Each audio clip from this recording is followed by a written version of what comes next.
ನಿಲ್ಸಿ ನಿಲ್ಸಿ ನಿಲ್ಸಿ.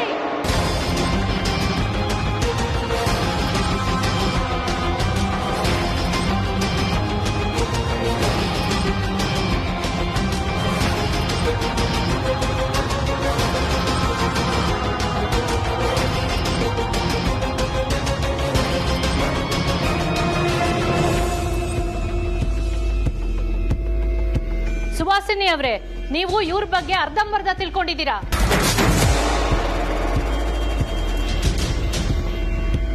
ನನ್ಗೆ ಅವಮಾನ, ಇವ್ರಿಗೆ ಸನ್ಮಾನನಾ? ಹಲೋ, ನೀನ್ ಇಲ್ಲಿಗೆ ಬಂದಿದ್ದೆ ದೊಡ್ಡ ತಪ್ಪು. ಅಂಥದ್ರಲ್ಲಿ ನನ್ನ ಬೀಗ್ರು ಬಗ್ಗೆನೆ ಮಾತಾಡೋಷ್ಟು ಧೈರ್ಯನಾ ನಿನ್ಗೆ? ಸತ್ಯ ಹೇಳೋದಕ್ಕೆ ನನ್ಗೆ ಯಾವ ಹೆದರಿಕೆನೂ ಇಲ್ಲ.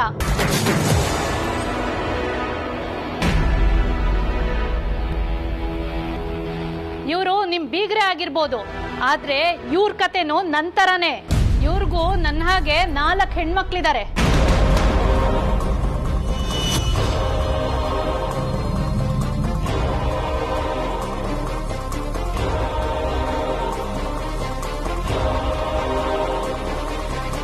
ಅದ್ರಲ್ಲಿ ಒಬ್ಬ ಮಗಳನ್ನ ನಿಮ್ ಚಿಕ್ಕ ಮಗನ್ ಹಿಂದೆ ಬಿಟ್ಟು ಮದ್ವೆನೂ ಮಾಡಿಸ್ಬಿಟ್ರು.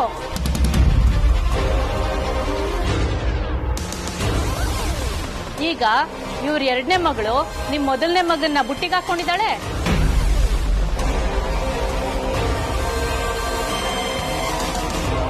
ಸಾಲ್ದು ಅಂತ ಅಪ್ಪ ಅಮ್ಮನೇ ಜೊತೆಗೆ ಡೆಲ್ಲಿ ತನಕ ಹೋಗಿ ಮಗಳನ್ನ ನಿಮ್ ಮಗನ್ ಜೊತೆ ಕರ್ಕೊಂಡೋಗಿ ಟ್ರಿಪ್ ಮಾಡಿಸಿದ್ದಾರೆ. ಇದೇ ಇವ್ರ ಹೆಸರಲ್ಲಿರೋ ಸಾಧನೆ. ಬಾಯಿಗೆ ಬಂದ ಮಾತಾಡಬೇಡಿ. ಅಗತ್ಯಕ್ಕಿಂತ ಹೆಚ್ಚಾಗಿ ನಾಲ್ಗೆ ಉದ್ದ ಆಗ್ಬಾರ್ದು. ನಿಮ್ ಲಿಮಿಟ್ ಅಲ್ಲಿ ಬಿದ್ರೆ ಒಳ್ಳೇದು.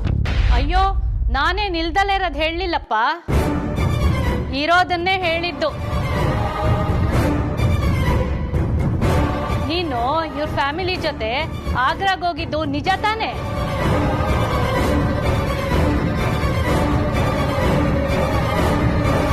ಅಲ್ಲಿ ತಾಜ್ ಮಹಲ್ ಮುಂದೆ ಇವ್ರ ಮಗಳನ್ನ ಮದ್ವೆ ಆಗ್ತೀನಿ ಅಂತ ಹೇಳಿದ್ಯಂತೆ.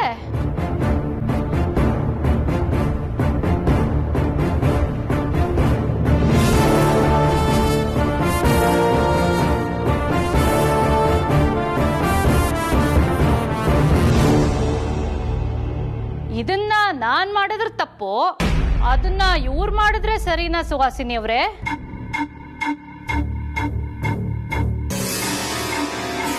ನನ್ಗೊಂದ್ ನ್ಯಾಯ, ಇವ್ರಿಗೊಂದ್ ನ್ಯಾಯನಾ?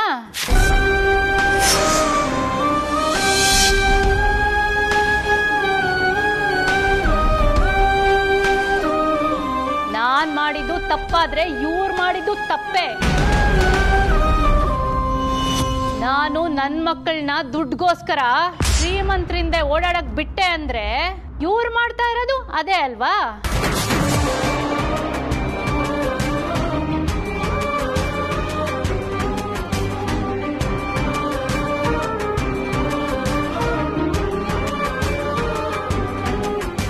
ನಾನ್ ಮಾಡಿದ್ದು ದುಡ್ಗೋಸ್ಕರ ನಿಜ, ಇವ್ರು ಮಾಡ್ತಿರೋದು ದುಡ್ಗೋಸ್ಕರನೇ ಅಲ್ವಾ? ನೋಡಿಮ್ಮ, ನೀವು ಯಾರು ಅಂತಲೇ ನಮಗೆ ಗೊತ್ತಿಲ್ಲ. ನಿಮ್ಮ ಮಕ್ಕಳೇನು, ನಿಮ್ಮ ಜೀವನ, ನೀವೇನು ಮಾಡಿದ್ದೀರಿ ಅಂತಲೂ ನಮಗೆ ಗೊತ್ತಿಲ್ಲ. ನೀವು ನಮಗೆ ಸಂಬಂಧಿಕರು ಅಲ್ಲ. ಸಂಬಂಧ ಇಲ್ಲದೆ ಇರೋ ವಿಚಾರದಲ್ಲಿ ಮೂಗು ತೋರಿಸ್ಕೊಂಡು ಬಾಯಿಗೆ ಬಂದಾಗ ಮಾತಾಡಬೇಡಿ. ಕೋಪ ಬಂದವ್ರ ತರ ನಾಟಕ ಮಾಡ್ಬಿಟ್ರೆ ನಾನೇನ್ ಹೆದರ್ಕೊಳ್ಳಲ್ಲ. ನೀವು ನನ್ನ ತರನೇ ಬದುಕ್ತಿರೋದು.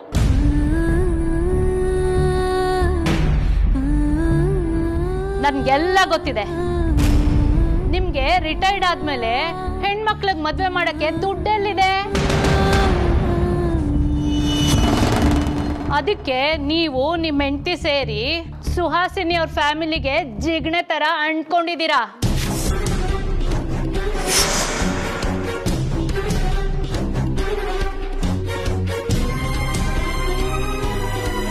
ಅದಕ್ಕೆ ನಿಮ್ 2ನೇ ಮಗಳನ್ನ ಇವ್ರ ಮಗನಿಂದ ಬಿಟ್ಟಿದ್ದೀರಾ ಅಂತ ನಾನಲ್ಲ, ಊರೇ ಮಾತಾಡ್ಕೋತಾ ಇದೆ.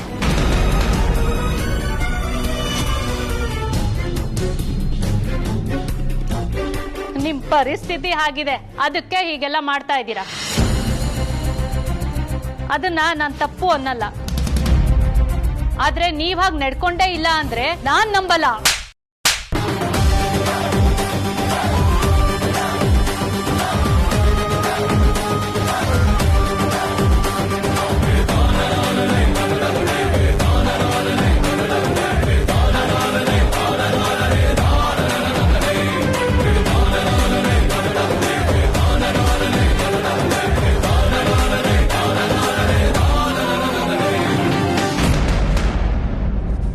ಅಲ್ಲಿರೋರು ನಮ್ಮ ಅಪ್ಪ ಅಮ್ಮ. ನಮ್ಮ ಹತ್ರ ದುಡ್ಡೆಷ್ಟಿದೆ, ಅದೆಲ್ಲಿಂದ ಬರುತ್ತೆ, ನಾವು ಅದನ್ನ ಎಲ್ಲಿಗೆ ಉಪಯೋಗಿಸ್ತೀವಿ ಅನ್ನೋದು ನಮ್ಮ ಪರ್ಸನಲ್ ವಿಚಾರ.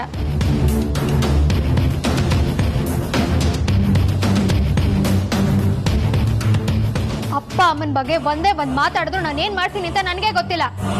ಅದಕ್ಕೆ ಹೇಳೋದು, ಇರೋದಿದ್ದಂಗೆ ಹೇಳಿದ್ರೆ ಎದ್ ಬಂದ್ ಎದೆಗೊದ್ರು ಅಂತ. ಕಪಾಳಕ್ಕೆ ಕೊಡ್ತಿದ್ದೀನಿ, ಮತ್ತೆ ನಾಲ್ಗೆ ಉದ್ದ ಆದ್ರೆ ಅದೇನೋ ಓದಿಯೋದು ಅಂದ್ರಲ್ಲ, ಅದನ್ನೇ ಮಾಡ್ಬೇಕಾಗತ್ತೆ.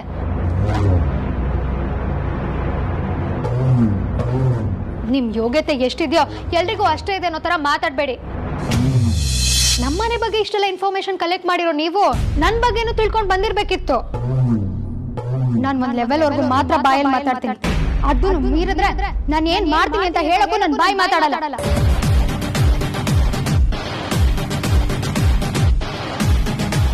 ದಯವಿಟ್ಟು ಕ್ಷಮಿಸಿ ಮಾ. ಆ ಹಿಂಗ್ಸ್ ಯಾರು ಯಾಕೆ ಬಂದಿದ್ರು ಅಂತ ನನಗೇನು ಗೊತ್ತಿಲ್ಲ. ಅವ್ರ ಪರವಾಗಿ ನಾನು ಕ್ಷಮೆ ಕೇಳ್ತೀನಿ. ಪ್ಲೀಸ್ ಬೇಜಾರು ಮಾಡ್ಕೋಬೇಡಿ. ಹೋಗ್ಲಿ ಬಿಡಪ್ಪ, ಯಾರೋ ಏನೋ ಹೇಳಿದ್ರು ಅಂತ ಅದನ್ನ ತಲೆಗೆ ಹಾಕೊಂಡು ಚಿಂತೆ ಮಾಡ್ಕೊಂಡು ಕೂರೋಷ್ಟು ಪುರ್ಸೊತ್ತಿಲ್ಲ. ಒಂದು ನಿಮಿಷ.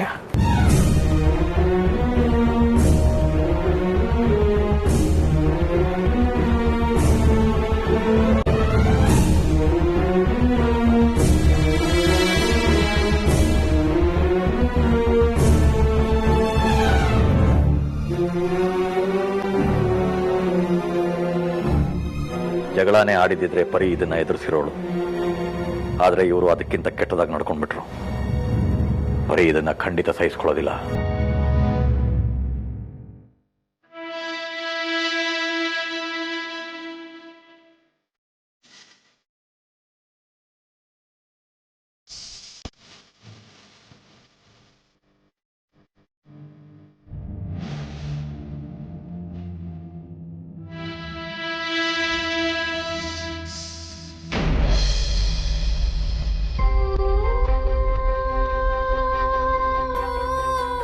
ನಾನು ನನ್ ಮಕ್ಕಳನ್ನ ದುಡ್ಗೋಸ್ಕರ ಶ್ರೀಮಂತರಿಂದ ಓಡಾಡಕ್ ಬಿಟ್ಟೆ ಅಂದ್ರೆ ಇವ್ರು ಮಾಡ್ತಾ ಇರೋದು ಅದೇ ಅಲ್ವಾ?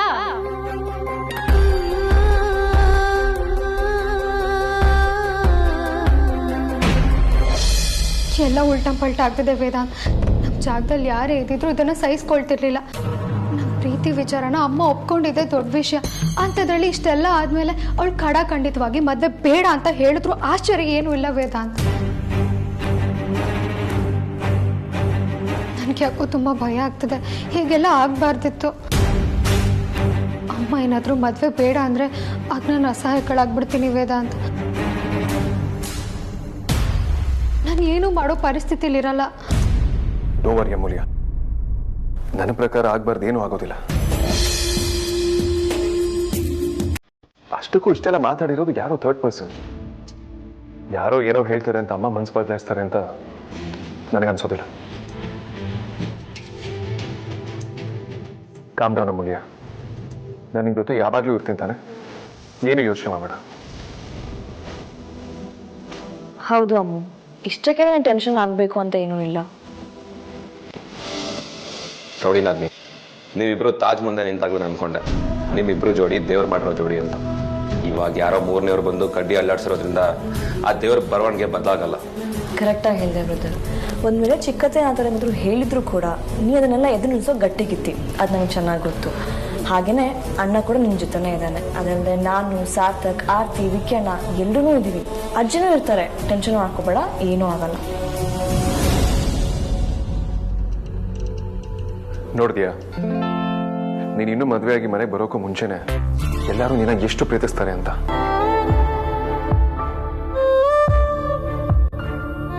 ಇಷ್ಟು ಪ್ರೀತಿ ಮಾಡೋ ನಾವು ನಿನ್ನನ್ನು ಯಾವುದೇ ಕಾರಣಕ್ಕೂ ಬಿಟ್ಕೊಡೋದಿಲ್ಲ ಅಮೂಲ್ಯ. Don't worry.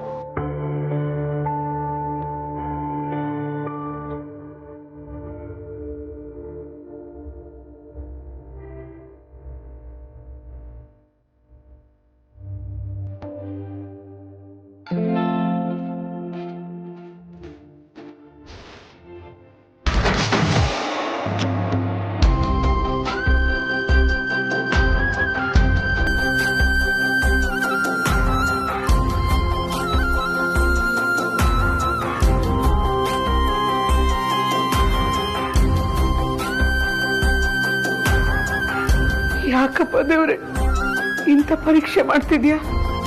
ದೊಡ್ಡವ್ರ ಮನೆಗೆ ಬಡವರ ಮನೆ ಹೆಣ್ಮಕ್ಳು ಮದ್ವೆಯಾಗಿ ಹೋಗ್ಲೇಬಾರ್ದ? ರಾಧಾ ಅಮೂಲ್ಯನ ಬಗ್ಗೆ ಕೆಟ್ಟದಾಗ ಮಾತಾಡ್ದಾಗ್ಲೆ ನಾನು ಶ್ರೀಮಂತರ ಮನೆ ಸಹವಾಸ ಬೇಡ ಅಂತಾನೆ ಅನ್ಕೊಂಡ್ಬಿಟ್ಟಿದ್ದೆ. ಆದ್ರೆ ವೇದಾಂತ ದುಡ್ಡಲ್ಲಿ ಮಾತ್ರ ಶ್ರೀಮಂತ ಅಲ್ಲ, ಗುಣದಲ್ಲೂ ಶ್ರೀಮಂತಾನೆ. ಅಷ್ಟು ಎತ್ತರದಲ್ಲಿದ್ರು ಅವ್ರಿಗೆ ಸ್ವಲ್ಪನೂ ಅಹಂಕಾರನೇ ಇಲ್ಲ. ನನ್ನ ಅಮ್ಮನ ಅವನು ಕಣ್ಣಲ್ಲಿ ಕಣ್ಣಿಟ್ಟು ನೋಡ್ಕೊಳ್ತೇನೆ ಅನ್ನೋ ನಂಬಿಕೆ ಬಂದ್ಮೇಲೆನೆ ನಾನೇ ಮದುವೆಗೆ ಒಪ್ಕೊಂಡಿದ್ದು. ಆದ್ರೆ ಯಾಕೆ ಜನರ ಕಣ್ಣಿಗೆ ಇದೆಲ್ಲ ಕೆಟ್ಟದಾಗ ಕಾಣುತ್ತೆ? ಯಾಕೆ ಅವ್ರ ಬಾಯಿಗೆ ಬಂದಂಗೆ ಮಾತಾಡ್ತಾರೆ? ಅವ್ರ ಮಾತಕ್ಕೆ ಕಟ್ಟು ಬಿದ್ದು ಅವಮಾನ ಆಗುತ್ತೆ ಅಂತ ಹೆದ್ರಿ ಈ ಮದುವೆನ ಬೇಡ ಅಂತ ಹೇಳಿದ್ರೆ ಏನೋ ತಪ್ಪು ಮಾಡ್ತಿರೋ ನನ್ನ ಮಗಳಿಗೆ ಅನ್ಯಾಯ ಮಾಡ್ದಾಗುತ್ತೆ. ಮಗಳಿಗೆ ಒಳ್ಳೆ ಹುಡುಗ ಸಿಗ್ಬೇಕು ಅಂತ ತಾನೆ ಎಲ್ಲ ಅಪ್ಪ ಅಮ್ಮ ಬಯಸೋದು.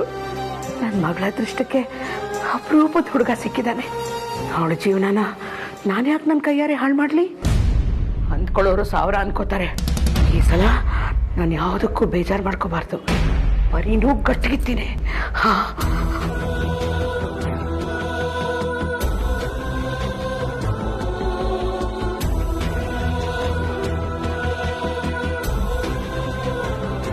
ಮರಿ, ನೀನೊಬ್ಬಳೇ ಇಲ್ಲಿ ಸಂಕಟ ಪಟ್ಕೊಂಡು ಕಣ್ಣೀರು ಹಾಕ್ತಾ ಇರ್ತೀಯ ಅಂತ ನನಗೆ ಚೆನ್ನಾಗಿ ಗೊತ್ತು. ಆಡೋರ ಬಾಯಿಗೆ ಬೆಲೆ ಕೊಡಬಾರ್ದು. ಅವ್ರೇನಿದ್ರು ಮಾತಾಡೋದೇ ಅವ್ರ ಕೆಲಸ. ಶಬಾಷ್, ನಾನು ಹೇಳಿದ್ನ ಕರೆಕ್ಟಾಗಿ ಡೆಲಿವರಿ ಮಾಡಿದ್ಯಾ? Take it.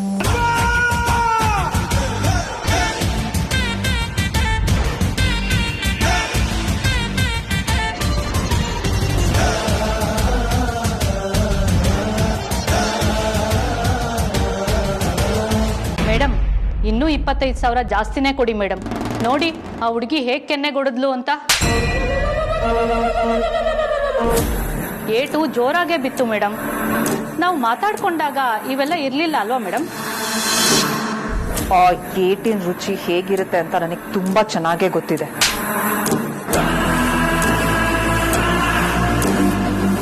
ಆ ಏಟ್ಗೆ ನಿನ್ಗೆ 25,000 ರೂಪಾಯಿ ಎಕ್ಸ್ಟ್ರಾ ಕೊಡೋಕ್ಕೆ ನನಗೇನೂ ಇಲ್ಲ. ಆನ್ಲೈನ್ ಟ್ರಾನ್ಸ್ಫರ್ ಮಾಡ್ತೀನಿ. ಏಟ್ ನಿನಗ್ ಬಿದ್ರು ಗಾಯ ಎಲ್ಲಾಗಬೇಕೋ ಅಲ್ಲಿ ಜೋರಾಗೇ ಆಗಿರುತ್ತೆ. ಇನ್ನೊಂದು ವಿಷಯ, ನಾನು ನಿನಗೆ ಫೋನ್ ಮಾಡಿ ಕರೆಯೋ ತನಕ ಈ ಮನೆ ಅಡ್ರೆಸ್ ನಿನ್ ಕನ್ಸಲ್ ಕೂಡ ನೆನಪಿರಬಾರ್ದು. ಗೊತ್ತಾಯ್ತಾ? Okay madam.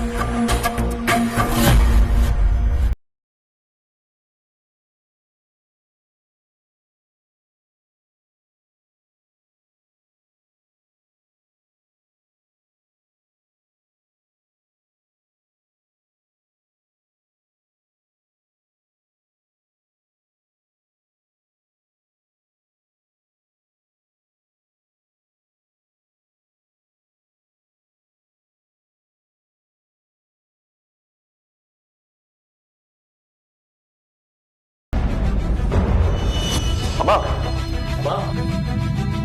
ನಿಂತ್ಕೊಳ್ಳಿ ಬಾ. ಅಮ್ಮ, ಅಪ್ಪ ಪ್ಲೀಸ್ ನಿಂತ್ಕೊಳ್ಳಿ, ನಾನೇ ಡ್ರಾಪ್ ಮಾಡ್ತೀನಮ್ಮ. ಅದ್ರ ಅಗತ್ಯ ಇಲ್ಲ. ಅಲ್ಲಮ್ಮ, ಯಾಕೆ ಹಿಂಗೆ ಹೇಳ್ಕೊಂಡು ಹೋಗ್ತಿದ್ಯಾ? ನಾನೇನು ಚಿಕ್ಕ ಮಗುನ, ನಾನೇ ಬರ್ತೀನಿ. ನೀನ್ ಚಿಕ್ಕವಳಲ್ಲ, ನೀವೆಲ್ಲರೂ ದೊಡ್ಡವ್ರೆ. ಸಣ್ಣವರು ನಾವು. ಯಾಕಮ್ಮ ಹೀಗೆ ಮಾತಾಡ್ತಿದ್ದೀರಾ? ಯಾಕೆ ಇಷ್ಟೊಂದು ಅಪ್ಸೆಟ್ ಆಗಿದ್ದೀರಾ? ಪದೇ ಪದೇ ಅದನ್ನೇ ಹೇಳೋಕ್ ನನ್ಗೆ ಇಷ್ಟ ಇಲ್ಲ. ನನ್ಗೇನಾಯ್ತು ಏನಾಗಿದೆ ಅನ್ನೋದು ಇಲ್ಲಿ ದೊಡ್ಡ ಜನಕ್ಕೆ ಮುಖ್ಯ ಆಗಲ್ಲ. ಬಾರ ನನ್ನ ಜೊತೆಗೆ. ಅಮ್ಮ, ಅಪ್ಪ, ಅಮ್ಮ, ಅಮ್ಮ ನಿಂತ್ಕೊಳ್ಳಿಮ್ಮ. ಅಮ್ಮ ಪ್ಲೀಸ್, ಅಪ್ಪ ಬರ್ತೀವಪ್ಪ. ಅಪ್ಪ ಪ್ಲೀಸ್, ಅಪ್ಪ ಮಾತು ಕೇಳಿಪ್ಪ. ಅಪ್ಪ, ಅಮ್ಮ.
ರುದ್ರ ಏಕಾದಶ ರುದ್ರ ಅಗ್ನಿರುದ್ರ ಅಧಿಭೀಷಣ ರುದ್ರ ಪ್ರಾಣರುದ್ರ ಪಂಚಾನರ ರುದ್ರ ಪ್ರಳಯ ರುದ್ರ ಪ್ರಸ್ಥಾಪಿತ ರುದ್ರ ಭರತ ರುದ್ರ ಬಹುನಿಗ್ರಹ ರುದ್ರ ವಿಜಯ ರುದ್ರ ವಿಧ್ವಂಸಕ ರುದ್ರ ಅಭ್ರಶುಭ್ರ ವಿಭ್ರಾಜಿತ ರುದ್ರ. ವಾಟ್ ದ ಹೆಲ್, ನನ್ ಮೇಲೇನೋ ಕೈ ಮಾಡ್ತೀಯಾ? ಅಮ್ಮ ಅಂದೆ ತಾನೆ. ತಾಯಿಯಾದವಳಿಗೆ ಮಗಳು ತಪ್ಪು ದಾರಿ ಹಿಡಿದ್ರೆ ಒಡೆಯೋ ಅಧಿಕಾರ ತಾಯಿಗಿದೆ ಕಣೆ. ಆದ್ರೆ ವೇದಾಂತ ಮೇಲೆ ನಿನಗೆ ಯಾವ ಅಧಿಕಾರ ಇದೆಯೇ? ಅವನಿಗೆ ಅತ್ತೆ ಮಾವ ಆಗೋವರಿಗೆ ಯಾಕೆ ಅವಮಾನ ಮಾಡಿದೆ? ಅಯ್ಯೋ ಓಡು ನಾವೇನ್ ಮಾಡಿದ್ವಿ? ಬಾಯಿ ಮುಚ್ಕೊಂಡಿದ್ರೆ ಬದುಕುಳಿತೀಯ, ಇಲ್ಲ ಅಂದ್ರೆ ಮನೆಯಿಂದ ಆಚೆ ಹಾಕಿ ಆಚೆನೂ ಅನ್ನ ನೀರು ಸಿಗದೆ ಇರೋ ತರ ಮಾಡ್ಬಿಡ್ತೀನಿ. ಬಡವ ರಾಸ್ಕಲ್, ಬಡವ ರಾಸ್ಕಲ್. ಓವರ್ ಆಕ್ಟ್ ಮಾಡ್ಬೇಡ. ಆಗಿದ್ದಕ್ಕೆಲ್ಲ ನಾವೇ ಕಾರಣ ಅನ್ನೋ ತರ ಮಾತಾಡ್ಬೇಡ. Stay in your limits. ಮುಚ್ಚೆ ಬಾಯಿ. ಕೆಟ್ಟ ಹುಳುಗಳು ನೀವು. ನಿಮ್ಮನ್ನ ನನ್ನ ಮಕ್ಕಳು ಅಂತ ಹೇಳ್ಕೊಳಕ್ಕೆ ನನಗೆ ನಾಚಿಕೆ ಆಗತ್ತೆ.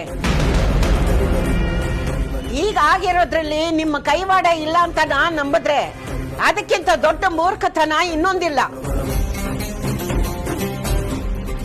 ಯಾಕೆ ಯಾಕೆ ನಿನಗೆ ಆ ಪಾಪದವ್ರ ಬೀಳ್ ಕಣ್ಣು? ಅವ್ರು ಏನೇ ಮಾಡಿದ್ದಾರೆ ನಿನಗೆ? ಕಷ್ಟಪಟ್ಟು ಪ್ರಾಮಾಣಿಕವಾಗಿ ಬದುಕ್ತಿರೋ ಜನ ಕಡೆ ಆ ಪರಿಮಳನು ಮಂಜು. ಆರ್ತಿನ ನಮ್ಮ ವಿಕ್ಕಿಗೆ ಮದ್ವೆ ಮಾಡಿಕೊಟ್ಟು ಎಷ್ಟು ದಿನ ಆಯ್ತು? ಒಂದು ದಿನಾನಾದ್ರೂ ನಮ್ಮಿಂದ ಅವ್ರು ಏನಾದ್ರೂ ಆಸೆ ಪಟ್ಟಿದ್ದಾರೇನೆ? ಅವ್ರ ಹತ್ರ ದುಡ್ಡಿಲ್ದೆ ಇರ್ಬೋದು, ಆದ್ರೆ ಸ್ವಾಭಿಮಾನ ಅನ್ನೋದು ನಮಗಿಂತ 10 ಪಟ್ಟು ಅವ್ರಿಗೆ ಜಾಸ್ತಿ ಇದೆ. ಜೊತೆಗೆ ನಿಮ್ಮಿಬ್ಬರಿಗೂ ಚೂರು ಇಲ್ದೆ ಇರೋ ಅಷ್ಟು ಸಂಸ್ಕಾರ ಅವ್ರಿಗೆ ಬೆಟ್ಟದಷ್ಟಿದೆ. ಅಂತ ಮನೆಯಿಂದ ಹೆಣ್ಮಕ್ಳನ್ನ ನಮ್ಮ ಮನೆಗೆ ಸೊಸೆ ಆಗ್ತಾ ಇರೋದು ನಮ್ ಪುಣ್ಯ ಕಡೆ. ಆರ್ತಿ ಆರ್ತಿ ಹೇಗಿದ್ದಾಳೆ? ಮನೆ ಸೊಸೆ ಅಂದ್ರೆ ಹಾಗಿರ್ಬೇಕು. ನಯ ನಾಜುಕು ಅವಳನ್ನ ನೋಡಿ ಕಲಿಬೇಕು. ಇನ್ನು ಅಮ್ಮ ಈ ಮನೆ ಸೊಸೆಯಾಗಿ ಬಂದ್ರೆ ಈ ಮನೆ ಇನ್ನಷ್ಟು ಉದ್ಧಾರ ಆಗತ್ತೆ ಹೊರತು ಹಾಳಾಗಲ್ಲ. ಅದನ್ನ ಹಾಳು ಮಾಡಕ್ಕೆ ಅಂತಾನೆ ಹೊಚ್ಚಾಗ್ತಿರೋ ನಿಮ್ಮಿಬ್ಬರಿಗೂ ಆ ಹುಡುಗಿ ಈ ಮನೆ ಸೊಸೆಯಾಗಿ ಬರೋದು ನಿಮ್ಮಿಬ್ಬರಿಗೂ ಇಷ್ಟ ಇಲ್ಲ ಅನ್ನೋದು ನನಗೆ ಚೆನ್ನಾಗಿ ಗೊತ್ತು. ಯಾಕೆಂದ್ರೆ ಅವಳು ಆರ್ತಿ ತರ ಮೃದು ಸ್ವಭಾವದವಳಲ್ಲ. ನೀನು ಅಂದ್ರೆ ನಿಮ್ಮ ಅಪ್ಪ ಅಂತ ಎದುರು ತಿರುಗಿ ನಿಲ್ಲೋ ಗಟ್ಟಿಗಿತ್ತಿ ಅವಳು. ಅವಳು ಬಂದ್ರೆ ನಿಮ್ ಬೇಳೆಕಾಳು ಬೇಯಲ್ಲ ಅಂತ ತಾನೆ ಇಂಥ ನೀಚ್ ಕೆಲಸ ಮಾಡಿದ್ರಿ. ಇನ್ನೊಬ್ರು ಹೊಟ್ಟೆ ಉರಿಸ್ಬೇಡಿ, ನಾಶ ಆಗೋಗ್ತೀರಾ. ಒಳ್ಳೆಯವ್ರ ಮನಸ್ಸು ನೋಯಿಸಿದ್ರೆ ಅವ್ರ ಶಾಪ ನಿಮ್ಮನ್ನ ಸುಟ್ಟಾಕ್ಬಿಡುತ್ತೆ. ಹುಷಾರ್ ಹುಷಾರ್.